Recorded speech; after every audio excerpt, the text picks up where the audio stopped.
खुदावंद में मेरे अज़ीज़ों, कलाम को शुरू करने से पहले मैं चंद शुक्रिया के अल्फाज कहना चाहता हूँ।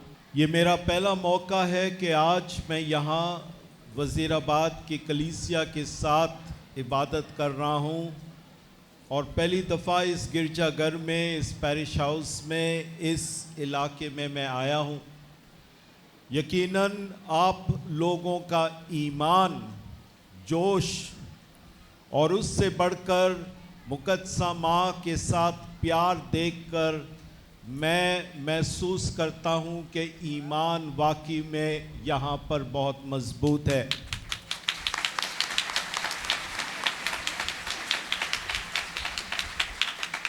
मैं आपका तहे दिल से शुक्रिया कहना चाहता हूँ जो कि आज आपने बड़ी भारी तादाद में और बड़ी खूबसूरत तरह से मुझे वेलकम किया।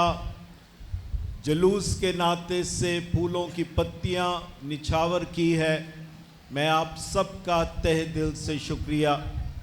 फ़ादर अजमल, उनके साथ उनके सारी टीम, फादर्स, ब्रदर्स और उससे बढ़कर आपकी बाबूजी की टीम और यहाँ की चर्च कमेटी, मैं आपका शुक्रिया कहना चाहता हूँ।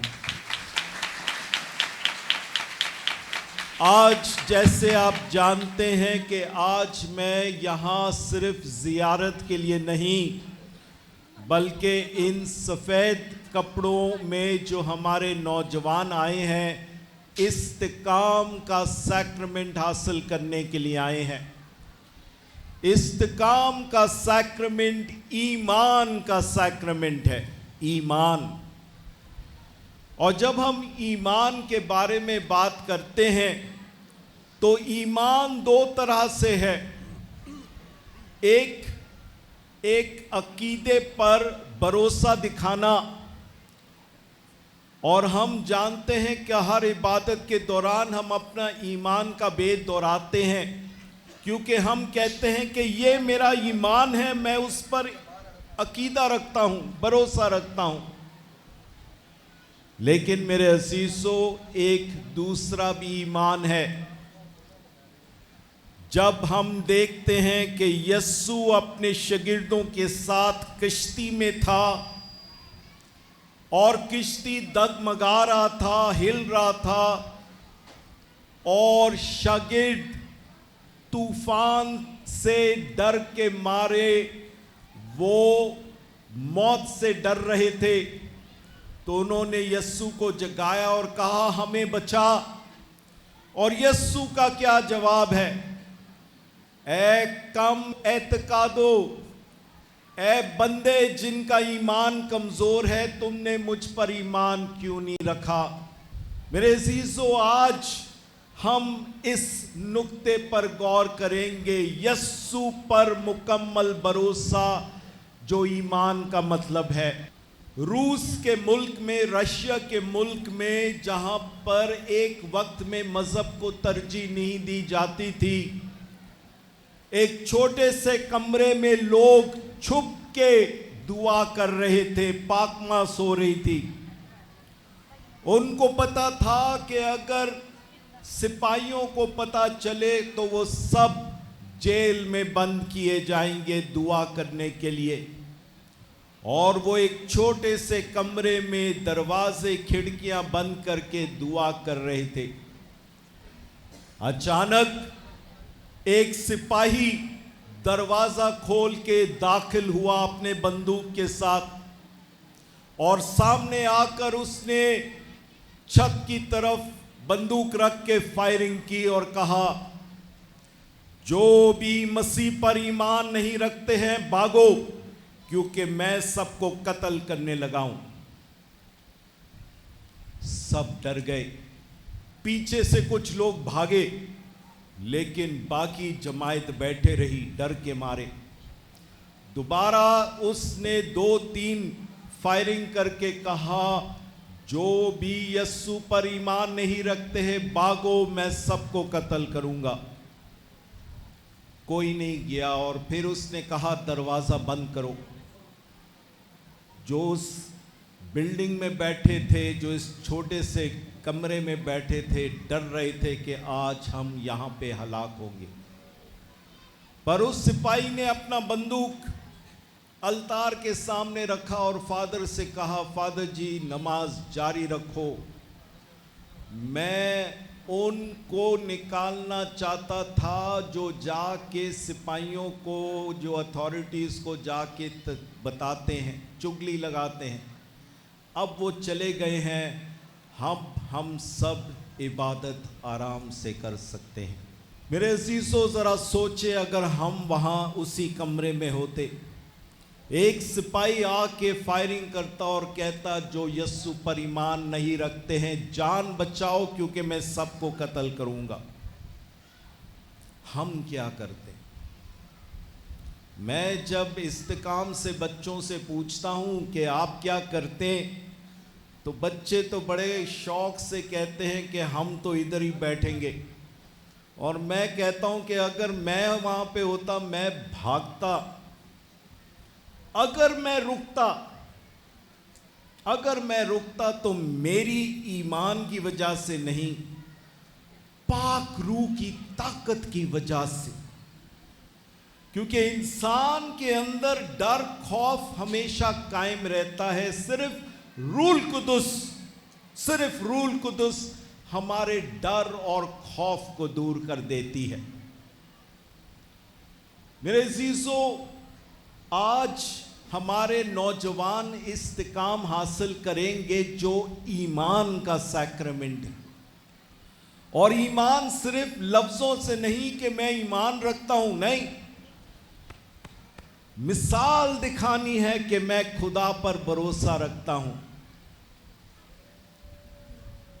आज मुकद्दसा माँ की ज़ियारत में मैं अपनी माँ को याद करता हूँ और मैं इनकी ज़िंदगी से दो मिसालें आपको देना चाहता हूँ।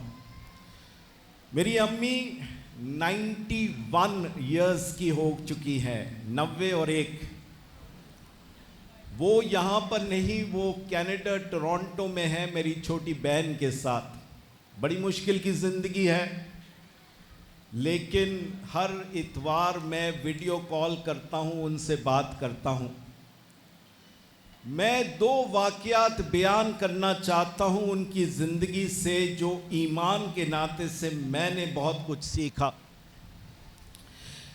जब मैं छोटा था, छोटा से मुराद तकरीबन क्लास 6 या 7 में, 6वीं 7वीं क्लास में, मेरी अम्मी और अब्बू दोनों दफ्तर में काम करते थे।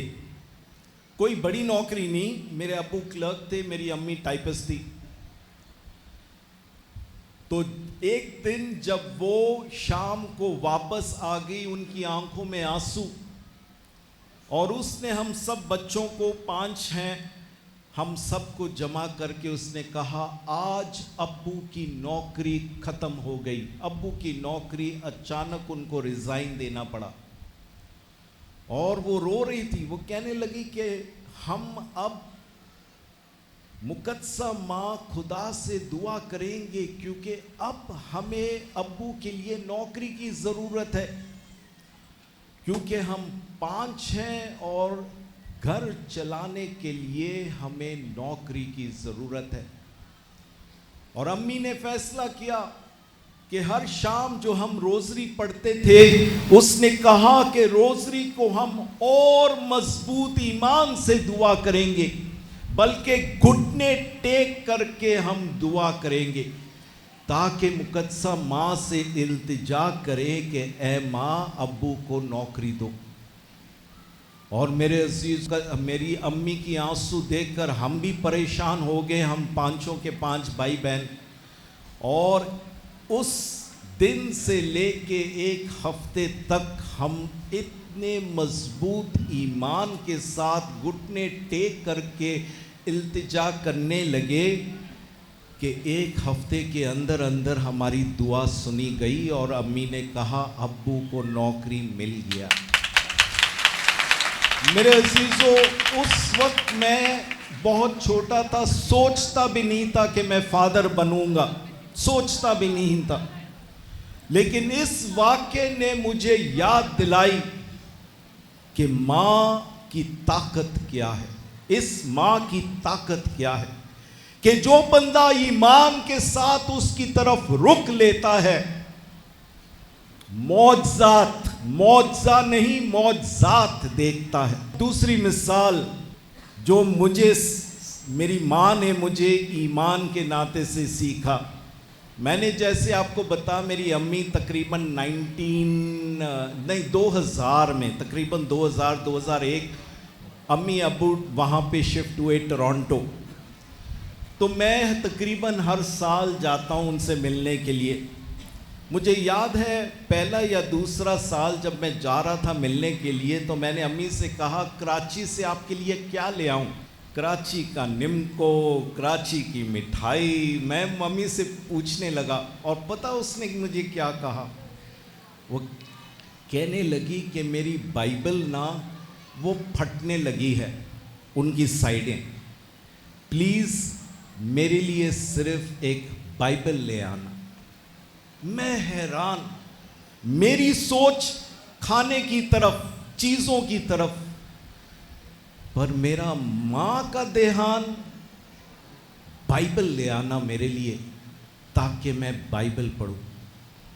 मेरे इसी से दोबारा मेरी माँ ने मुझे याद दिलाई कि देखो चीज़ें तो आती रहेगी, लेकिन बाइबल हमारा ईमान को मजबूत कर देती है।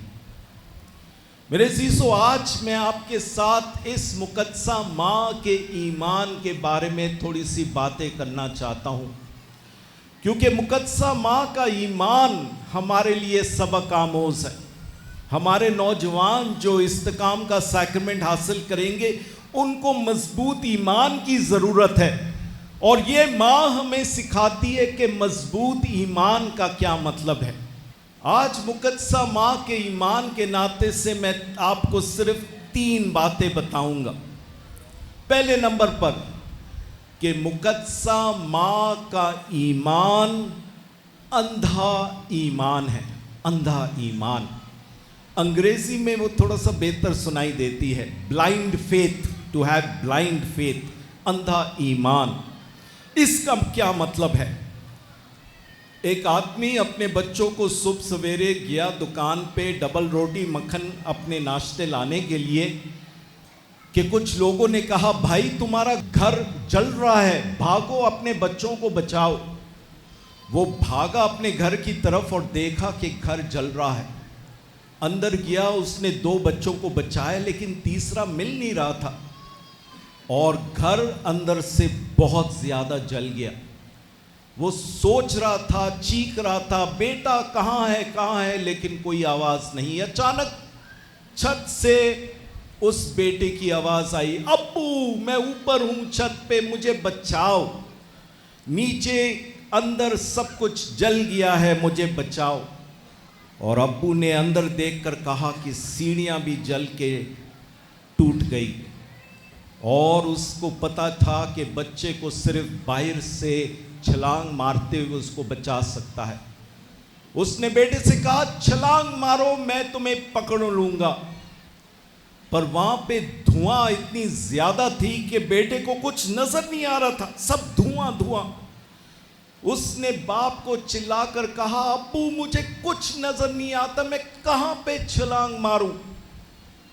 और बाप ने जोर से कहा बेटा तू बस छलांग मार, मैं तुझे देख सकता हूं, मैं तुझे पकड़ूंगा।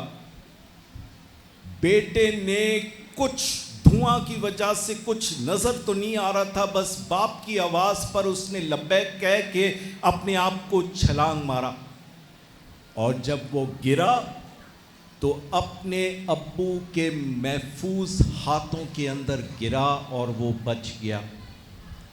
मेरे अजीजों, ईमान का मतलब उस वक्त छलांग मारना है जब हमारे इर्द गिर्द सब धुआं है, कुछ नजर नहीं आता है, और खुदा कहता है छलांग मारो, मैं तुम्हें बचाऊंगा।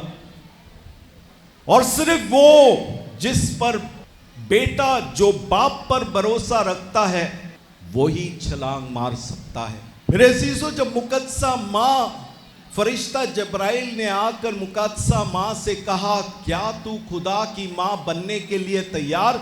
तो मुकद्दसा माँ औरत नहीं, वो एक बच्ची थी। हमारे बाइबल के स्कॉलर्स क्या बताते हैं कि उस वक्त मुकद्दसा माँ की उम्र तकरीबन 12 से 15 साल, एक नौजवान लड़की, बच्ची। और उससे पूछा गया, उससे तलब की गई, क्या तू खुदा की माँ बनने के लिए तैयार? और कलाम में लिखा है वो घबरा गई। दुआ नजर आ रही थी, कुछ साफ साफ नजर नहीं आ रहा था। वो घबरा गई और उसने कहा, ये कैसा होगा जब मैं किसी आदमी से नावाकिफ। और फिर फरिश्ता ने कहा, तू रूह कुदुस से तू हामला होगी और तू बेटा देगा, और तेरी कजन एलिजबेथ वो भी बच्चे से हामला है। क्या अब तू खुदा की माँ बनेगी? दोबारा याद रखो, कुछ नजर नहीं आ रहा था मुकद्दसा माँ के लिए। फिर भी मुकद्दसा माँ ने उस वक्त ये अल्फाज कहे, देख मैं खुदा की बंदी हूं, मेरे लिए तेरे कौल मुबारक हो। मुकद्दसा माँ अंधा ईमान रखते हुए इसने कहा, देख मैं खुदा की बंदी हूं, मेरे लिए तेरे कौल के मुआफिक हो। बोलो मुकद्दसा माँ मरियम की, बोलो मुकद्दसा माँ मरियम की।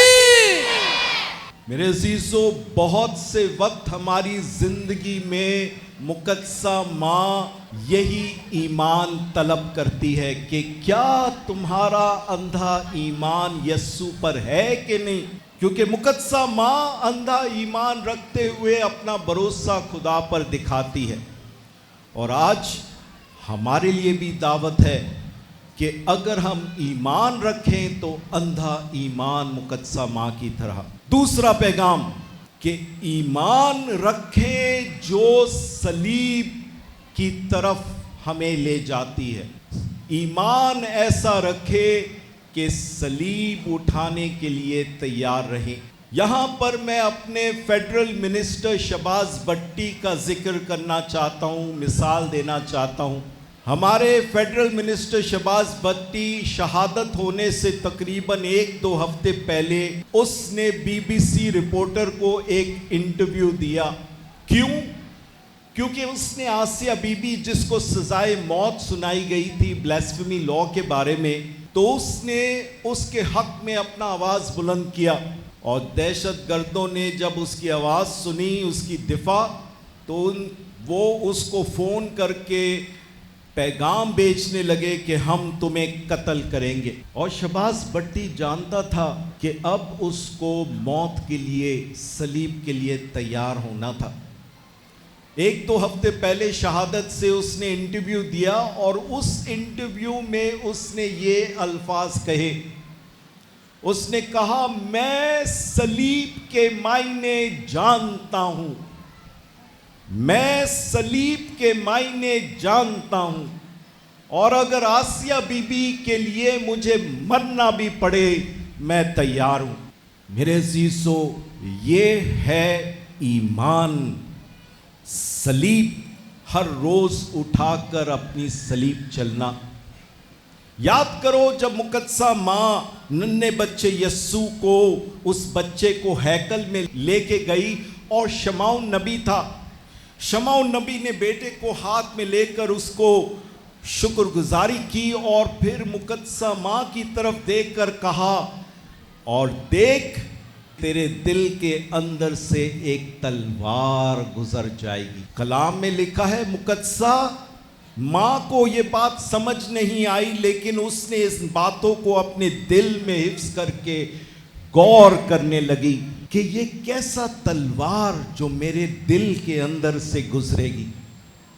और जब मुकद्दसा माँ सलीब के तले खड़ी थी, जब मुकद्दसा माँ सलीब के तले खड़ी थी, तब उसको समझ आ गई कि हाँ, एक तलवार दर हकीकत मेरे अंदर से गुजरी है। मेरे अजीजों, हमारी मसीही जिंदगी यस्सु साफ कहता है, तुम मेरे शागिर्द बनना चाहते हो, हर रोज अपनी सलीब उठाकर मेरे पीछे चलो। हमारी मसीही जिंदगी में कोई आसानी नहीं है, सहूलत नहीं है, आसाइश नहीं है। अगर हमारी जिंदगी आराम की जिंदगी है, ये मसीही जिंदगी नहीं। एक मसीही जिंदगी हर रोज अपनी सलीब उठाकर यीशु के पीछे चलना।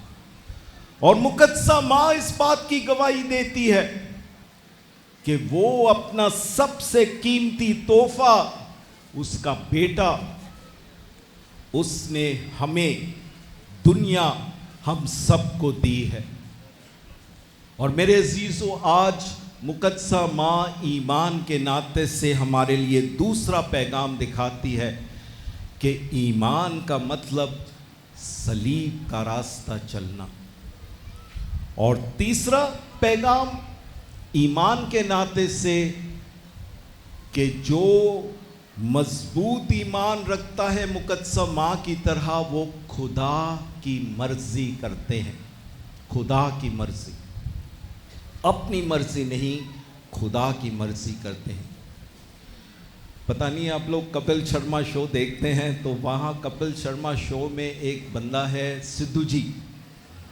तो सिद्धू जी के बारे में एक कहानी, बल्कि खुद उसने ये कहानी बताई कि उसने पहली दफ़ा सैलरी, मेहनत करके अपनी पहली सैलरी कमाया, पता नहीं तकरीबन 12 से 15 हज़ार था। तो उसने सोचा कि मैं अपने दोस्तों को पार्टी देने के बजाय उसको अच्छे कामों में इस्तेमाल करूं। और क्या उसने सोचा कि मैं कलकत्ता जाऊंगा जहाँ पे मदर टेरेसा है, अभी तो मुकद्दसा मदर टेरेसा, तो मैं उन सिस्टरों को ये पैसे दूंगा कि कुछ अच्छा काम करें। तो वो गया कॉन्वेंट पे और खटखटाया। सिस्टर ने दरवाज़ा खोला, उसने कहा मदर से मैं मिलना चाहता हूँ। उसने कहा बैठो यहाँ पे। थोड़ी देर में एक सिस्टर आई और कहा वो बिल्डिंग है ना, वहाँ पे जाएं, मदर है वहाँ पे। बिल्डिंग की तरफ गया, वहाँ पे लिखा था हाउस ऑफ द डाइंग, वो जो मरने के करीब है उनको वहाँ देखभाल हो रही थी, जो बिल्कुल करीब थे मौत के। सिद्धू जी बताते कि मैंने जैसी दरवाज़ा खोला और उस बिल्डिंग में दाखिल हुआ तो एक ऐसी बू मेरे नाक तक पहुँची जो नाकाबिले बर्दाश्त। वो कहने लगा मुझे ऐसा महसूस हो रहा है जैसे मेरी उल्टी होने को है। उसने देखने की कोशिश की कि क्या हो रहा है। उसने देखा कि वहाँ मदर टेरेसा की सिस्टर्स जख्मों की मरहम पट्टी कर रहे थे और उस कमरे में बू नाकाबिले बर्दाश्त। वो बाहर निकला और खुली हवा में सांस लेने लगा और सिस्टरों की तारीफ करने लगा कि क्या यार ये सिस्टर्स किस तरह ये काम करते, मैं तो नहीं कर सकता। थोड़ी देर में मदर आ गई। मदर ने कहा चलो मेरे दफ्तर के पास। जब वो बैठे तो सिद्धू जी ने बड़े जोश के साथ पैसे निकाल कर टेबल पर रखा और मदर से कहा मदर ये मेरी पहली सैलरी की कमाई है, मैंने सोचा ज़ाया करने के बजाय मैं ये आपको दूँ ताकि आप इसके ज़रिए से अच्छे काम करें। और सिद्धू जी कहते हैं मदर की आंखें पैसे की तरफ गई नहीं, बल्कि उसकी आंखें सिद्धू जी की आंखों में थी। और फिर मदर जी ने ऐसे अल्फाज कहे जो सिद्धू जी कहते मेरा दुनिया हिल गया। मदर जी ने कहा मुझे तुम्हारे पैसे की ज़रूरत नहीं, क्या आप यहाँ आके मेरी मदद करेंगे? सिद्धू जी कहते हैं कि उस दिन मेरा दुनिया हिल गया। उस दिन मदर की बातें ने मेरी सारी सोच तब्दील की। वो कहने लगा उस दिन से मुझे एक बात बड़ी ठीक ठाक समझ आ गई कि दुनिया को तब्दील करने के लिए पैसे की ज़रूरत नहीं, दुनिया को तब्दील करने के लिए सिर्फ मुझे अपने आप दुनिया को देना है। मेरे अजीजों, मुकद्दसा माँ भी हमें यही सिखाती है कि अगर हम जिंदगी में कुछ करना चाहते हैं तो खुदा की मर्जी करो, अपनी मर्जी नहीं, खुदा की मर्जी। याद करो कानाए जलील के वाक़े में सबसे पहले मैं जब खत्म होगी किसने महसूस किया, किसने लोगों की तकलीफ महसूस की? मुकद्दसा माँ। दूसरे सब खुशी मना रहे थे, आराम आसाइश में मजे में थे। मुकद्दसा माँ ने महसूस की यहाँ पे कुछ मसला है। और जब उसने देखा कि मैं ख़त्म हो गई, वो अपने बेटे के पास गई और कहा मैं ख़त्म हो गई। और यीशु का जवाब, ए औरत, मेरा और तेरा क्या काम है? हनूज मेरा वक्त अभी तक नहीं आया, मैंने पहला मौजज़ा नहीं किया, मैं अभी अपने मिशन को स्टार्ट करने के लिए, शुरू करने के लिए मैं तैयार नहीं। मुकद्दसा माँ खामोश, क्योंकि वो जानती थी कि मैंने बेटे से कहा वो ज़रूर कुछ करेगा। और फिर वो उन नौकरों के पास, उन खादमों के पास गई और कहा, जो मेरा बेटा कहता है वो करो। मेरे अजीजों, आज मुकद्दसा माँ भी हमें यही पैगाम देती है, जो मेरा बेटा कहता है वो करो, अपनी मर्जी नहीं करो, अपनी मर्जी नहीं, जो मेरा बेटा कहता है वो करो। और अगर हमारा ईमान मजबूत है यीशु पर, तो मेरे अजीजों हम अपनी मर्जी नहीं करेंगे, हम खुदा की मर्जी करेंगे। तो आए आज इस ज़ियारत के दिन पर, जब हम आज अपने पहले दिन पे मुकद्दसा माँ की तरफ आकर अपनी ज़ियारत शुरू करते हैं, हम दुआ करें कि मुकद्दसा माँ का ईमान हमारे लिए सबक आमोज, कि इस नौजवान लड़की ने जब कहा, देख मैं खुदा की बंदी हूँ, मेरे लिए तेरे कॉल के मुआफिक हो, कि हम भी इसी तरह का ईमान रखें। अंधा ईमान, एक ऐसा ईमान जो हर रोज़ अपनी सलीब उठाकर यीशु के पीछे चलते हैं, एक ऐसा ईमान जिसमें हम खुदा की मर्जी करें। खुदावंद हमें ऐसे करने की तौफीक अता फरमाए, मसीह खुदावंद के वसीले से।